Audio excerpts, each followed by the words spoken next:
तो गाइज मैं हूं आयुष और आप देख रहे हैं रेसल इंडिया। स्वागत है आपका आज की इस मंडे नाइट रॉ के रिव्यू में। और शो जो था वो आज का obviously after match of WWE extreme rules pay per view, यानी कि क्या होने वाला है अब समर स्लैम में, वो हमें आज थोड़ा बहुत जानने को मिला। काइंड ऑफ एक आइडिया लग गया कि क्या आगे शोज के लिए हो सकता है। और आज का जो मंडे नाइट रॉ का शो था, मैं कहना चाहूंगा रैंडी ऑर्टन, सेथ रॉलिंस और ड्रू मैकिंटायर, ये तीन ऐसे नाम हैं जो कि इस समय मंडे नाइट रॉ को अपने कंधों पर कैरी कर रहे हैं। ऑब्वियसली WWE के पास रोस्टर डेप्थ उतनी ज्यादा नहीं है जितनी की यूजुअली होती है, लेकिन मैं ये भी नहीं कहना चाहूंगा कि रोस्टर की इतनी ज्यादा कमी है कि शोज को वो बहुत अच्छा नहीं बना सकते। तो डेफिनेटली आज शो में क्या अच्छा हुआ क्या बुरा हुआ जानेंगे आज की इस वीडियो में गाइस। तो फटाफट से वीडियो को लाइक करें, जितने ज्यादा लाइक उतना ही हमारा होता है यहाँ पे फायदा। अब पहले ये चीज मैं बोलना चाहता हूं कि ये प्रोबेबली लास्ट ऐसा रिव्यू है जो कि आपको इस पॉइंट ऑफ टाइम में देखने को मिल रहा है। फाइनली जो इतनी बकवास समय से मैं आप लोगों के लेट रिव्यूज लेकर आ रहा था वो खत्म हो चुका है। और आपको जो वेडनेसडे नाइट वॉर का इस हफ्ते जो रिव्यू देखने को मिलने वाला है, आई थिंक वो 12 बजे से पहले यानी कि 10-11 बजे के आसपास आराम से देखने को मिल जाएगा। और स्मैकडाउन का जो रिव्यू है वो अराउंड आपको सुबह 9 बजे ही मिल जाएगा। तो आपको कोई टेंशन लेने की जरूरत नहीं है। Probably I am back in form और आपको जो वीडियोस हैं वो क्वालिटी वाइज भी और अर्ली भी देखने को मिलेंगी। स्टार्ट करते हैं शो से गाइस। तो सेथ रॉलिंस आ रहे हैं बाहर, वो बात करते हैं किस तरीके से उनको बिल्कुल भी अच्छा नहीं लगा कि रे मिस्टीरियो को जो है एकदम से इतनी ज्यादा प्रॉब्लम झेलनी पड़ गई है, उनकी जो आंख है वो निकल गई थी। और वो कहते हैं मैंने जब वो चीज देखी तो मुझे भी वो पसंद नहीं आया, लेकिन एंड में वो इस चीज के लिए ब्लेम कर देते हैं सीधा WWE यूनिवर्स को कि तुम लोगों की वजह से मैं मंडे नाइट मसाया बना था, क्योंकि तुम मेरे पे टर्न कर गए थे। और अब ये जो चीज है मेरे हाथ में नहीं है, क्योंकि जो ग्रेटर गुड है वो आने वाला है और मुझे कोई रोक नहीं सकता। और जैसे ही वो कहते हैं उसके बाद आ जाते हैं बाहर एलिस्टर ब्लैक, और एलिस्टर ब्लैक सीधा रश करते हैं और अटैक करने की कोशिश करते हैं रॉलिंस को, लेकिन मर्फी आते हैं सामने और मर्फी की होती है यहाँ पे बुरे तरीके से पिटाई। इसके बाद हमें मैच देखने को मिलता है रॉलिंस और एलिस्टर ब्लैक के बीच में। और कुछ लोग ऐसे हैं, और आप लोग अगर वीडियो देख रहे हैं आपको पता है कि आप कहते हैं कि AEW के मैच होता है तो मैं कहता हूँ ओ माय गॉड मजा आ गया है मैच देख के। और WWE का मैच होता है तो मैं कहता हूँ हाँ ठीक ठाक मैच था यार, इतना भी कुछ खास नहीं था। Let me tell you right now, this match was fucking fantastic and sorry for the F bomb. लेकिन मैं कहना चाहूंगा गाइस, ये मैच जो आज हुआ है सेथ रॉलिंस और एलिस्टर ब्लैक के बीच में, ये बिल्कुल ही लाजवाब मैच था। मतलब मैं यहाँ पे सोच रहा था कि एलिस्टर ब्लैक को जीतना चाहिए, उस चीज से मैं अभी भी एग्री नहीं करता हूँ, क्योंकि एलिस्टर ब्लैक की जो बुकिंग चल रही है मंडे नाइट रॉ पे, आई डोंट नो कैसी चल रही है, लेकिन मैच वाइज रेसलिंग वाइज इतना इंप्रूव्ड एलिस्टर ब्लैक को मैंने देखा इतने समय बाद मंडे नाइट रॉ पे। Seth Rollins is fantastic, we know that. और इनका कॉम्बिनेशन आज जो मंडे नाइट रॉ के ओपनिंग मैच के लिए बना, दिस वाज अमेजिंग, मजा आ गया देख के, एब्सोल्युटली अमेजिंग मैच। और मैं कहना चाहूंगा कि यहाँ पे जो एंडिंग थी वो उतनी अच्छी नहीं थी, क्योंकि सेथ रॉलिंस जीत गए हैं, क्लीन हरा दिया उन्होंने एलिस्टर ब्लैक को, और मैच के बाद भी अटैक कर दिया मर्फी के साथ मिलकर ब्लैक के ऊपर।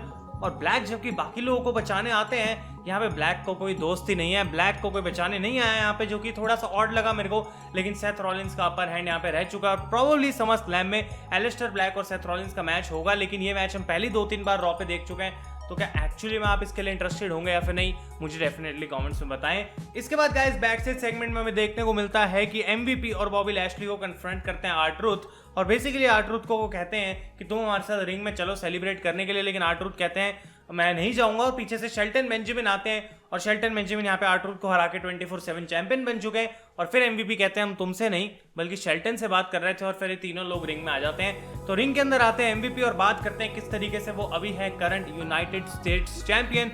और ये चीज जो है ऑब्वियसली ऑफिशियल नहीं है, क्योंकि Apollo Crews according to WWE storyline अभी इंजर्ड है और नहीं आ सकते, लेकिन एग्जैक्टली किसी को भी नहीं पता कि क्या है। डेव मेल्जर ने कहा कि कोविड कंसर्न हो सकता है, लेकिन अभी तक हमको एग्जैक्ट न्यूज कहीं से भी जानने को नहीं मिली।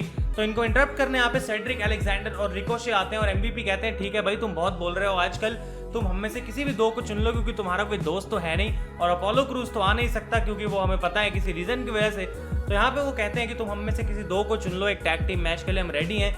लेकिन यहाँ पे कहते हैं रिकोशे कि तुम ऐसा गलत सोच रहे हो, हमारा एक दोस्त है जो वापस आना चाहता है, और डेफिनेटली वो अपोलो क्रूज नहीं है। और यहाँ पे वो इंट्रोड्यूस करते हैं मुस्ताफा अली को गाइस। तो मुस्ताफा अली का रिटर्न हो चुका है मंडे नाइट रॉ के ऊपर।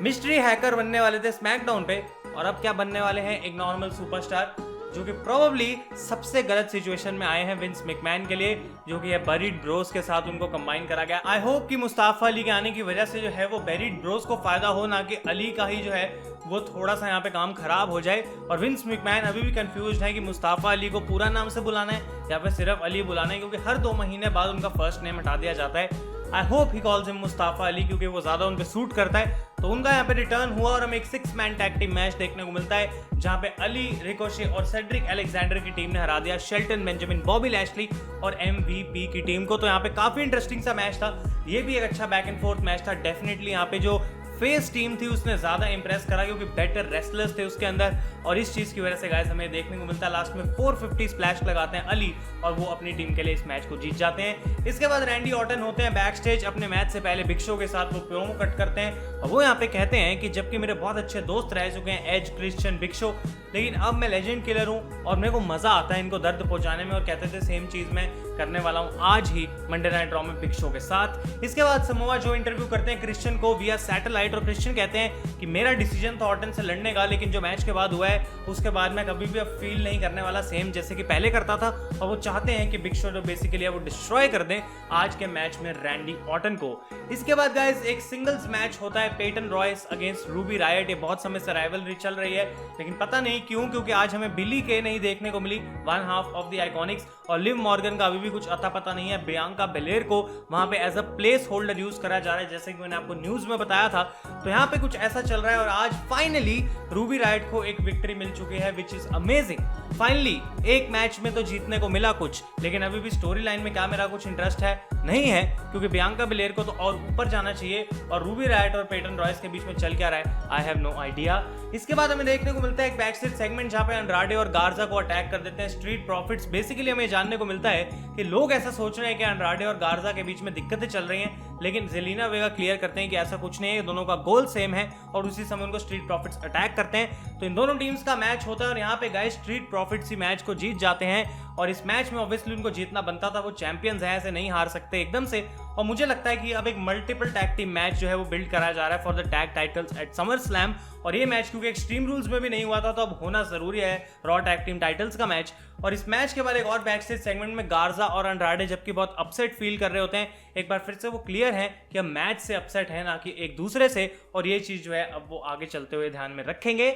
इसके बाद गाइस हमें देखने को मिलती है सेगमेंट बेली और साशा बैंक्स की, वो रिंग के अंदर आ जाते हैं, बात करते हैं किस तरीके से अब दोनों ही बन चुके हैं 2 बेल्ट चैंपियंस, और वो यहाँ पे आके कहते हैं कि अब हमको कोई नहीं गिरा सकता, कोई नहीं हरा सकता। आस्का और कायरी सेन आती हैं बाहर और बेसिकली वो जापानीज में कह रही है कि ये टाइटल मेरा है, तुम मेरे को मेरा टाइटल वापस करो, और साशा बैंक्स उस बात को मानने के लिए तैयार नहीं है। लेकिन फिर स्क्रीन पे गाइस आ जाती हैं यहाँ पे स्टेफनी मैकमैन, और स्टेफनी मैकमैन यहाँ पे आके बेसिकली बोलती हैं कि साशा तुम चैंपियन नहीं हो, ये बात हम भी जानते हैं क्योंकि बेली ने तुम पे जो है वो काउंट किया था, रेफरी वहां पे कोई था भी नहीं, लेकिन अभी भी पता लगाने के लिए कि एग्जैक्ट चैंपियन होने कौन वाला है, हम रॉ की वुमेन्स चैंपियनशिप को काइंड ऑफ वेकेंट करते हैं, और नेक्स्ट वीक मैच होने वाला है तुम्हारे और आस्का के बीच में, और इस पे रूल्स लगाए गए हैं कि सिर्फ पिन फॉल सबमिशन से ही ये मैच जीता जा सकता है, लेकिन अगर डिस्क्वालिफिकेशन या काउंट आउट किसी भी तरीके से मैच खत्म होता है तो जो बंदा मैच जीतेगा उसको चैंपियन बना दिया जाएगा। और ऊपर से बेली जो है इस मैच में इंटरफेयर अगर करती हैं तो भी आस्का बन जाएंगी रॉ वुमेन्स चैंपियन। तो काफी सारे रूल्स स्टेफनी ने यहाँ पे लगा दिए, काफी देर बाद स्टेफनी हमें रॉ पे देखने को मिली, which was a good thing. और यहाँ पे साशा वर्सेस आस्का एक बार फिर से जो है बुक करा गया है नेक्स्ट वीक की रॉ के लिए। अब बेली और साशा बैंक्स के बीच में मुझे लगता है जो ब्रेकअप है वो आने वाला है, next pay per view summer slam है, और शायद हो सकता है कि नेक्स्ट वीक ही उनको जो चैंपियनशिप जीतने का मौका है बेली उससे कॉस्ट कर सकती हैं बैंक्स को, और उसके बाद इनका ब्रेकअप हमें देखने को मिल सकता है। तो इंटरेस्टिंग रहेगा देखना, नेक्स्ट वीक की वेट करते हैं, देखेंगे क्या होता है। तो इस सेगमेंट के बाद हमें मैच देखने को मिलता है बेली और कायरी सेन के बीच में, और यहाँ पे भी एक सरप्राइजिंग चीज हमें देखने को मिली कि कायरी इस मैच को जीत गई।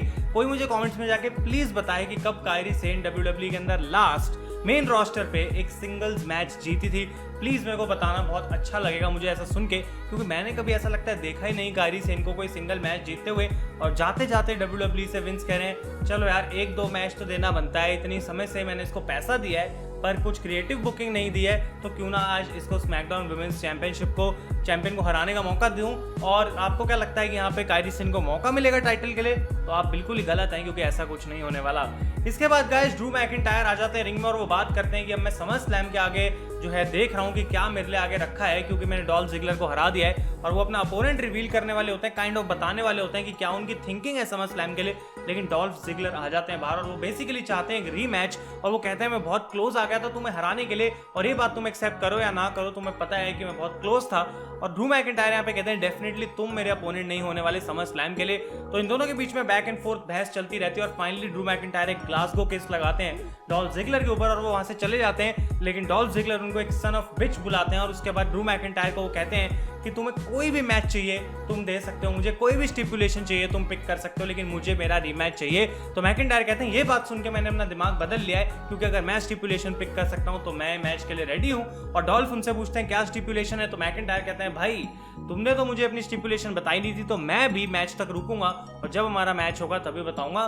तो ऑफिशियली कुछ है नहीं कंफर्म, क्या ये मैच नेक्स्ट वीक होने वाला है मुझे पता नहीं, या फिर ये मैच समर स्लैम में होगा, I don't have an idea. क्या रॉ में बताया था, अगर ऐसा है तो मैंने मिस कर दी वो चीज शायद, लेकिन आप लोग मुझे कमेंट्स में हेल्प कर सकते हैं। और इसके बाद गाइस फाइनली हमें देखने को मिलता है the unsanctioned match between Randy Orton and Big Show, जो कि एक एवरेज मैच था। यहाँ पे मैं ये नहीं कहूंगा कि मजा आ गया भाई, क्योंकि बिग शो का मैच था, ऐसा कुछ नहीं है कि बहुत कमाल होने वाला है। लेकिन रैंडी ऑर्टन, जैसा कि मैंने वीडियो के स्टार्ट में कहा था, has been the best heel in 2020 all companies combined you know. और मैं कहना चाहूंगा कि ऑर्टन ने अपने कंधों पे जिस तरीके से मंडे नाइट रॉ को फिलहाल उठा रखा है, शायद ही और कोई सुपरस्टार कर सकता है मैकिंटायर, रॉलिंस और ऑर्टन के अलावा।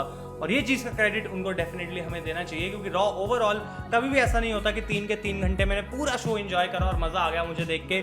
ये जो मोमेंट्स होती हैं बीच में कुछ कुछ, इनको देख के काफी मजा आता है। और यहाँ पे रैंडी ऑर्टन ने 3 आरकेओ शायद लगा के बिग शो को हराया और मैच के बाद उनको पंट किक भी लगा दी। तो बिग शो भी जो है अब लिस्ट में चले गए ऑर्टन की, and he has also killed another legend in the name of big show. और इस तरीके से हो जाती है मंडे नाइट रॉ खत्म। अब क्या होगा नेक्स्ट वीक, हो सकता है कि रैंडी ऑर्टन ड्रू मैकिंटायर और जिगलर के मैच में इंटरफेयर करें और वहां से कुछ हमें देखने को मिले। इस मैच में मेन इवेंट में हमें गार्जा, अंड्राडे और वाइकिंग रेडर्स के बीच की कन्फ्रंटेशन भी देखने को मिली थी, तो शायद वो अब एक नंबर 1 कंटेंडर्स मैच हो सकता है for the raw tag team titles. तो वो भी एक पॉइंट है जो आपको नोट करना चाहिए। और गाइस ये था आज की मंडे नाइट रॉ का रिव्यू। जैसे मैंने कहा this was the final late review, जिस चीज के लिए मैं आपसे अपोलोजाइज करना चाहता हूं। लेकिन स्टार्टिंग फ्रॉम थर्सडे यानी कि वेडनेसडे नाइट वॉर्स आने वाले हैं जल्दी जल्दी रिव्यूज, और उसके लिए गाइस मैं डेफिनेटली बहुत ज्यादा एक्साइटेड हूं और उम्मीद करता हूं कि आप भी होंगे। तो thank you so much for watching. मैं हूं आयुष और आप देख रहे हैं रेसल इंडिया।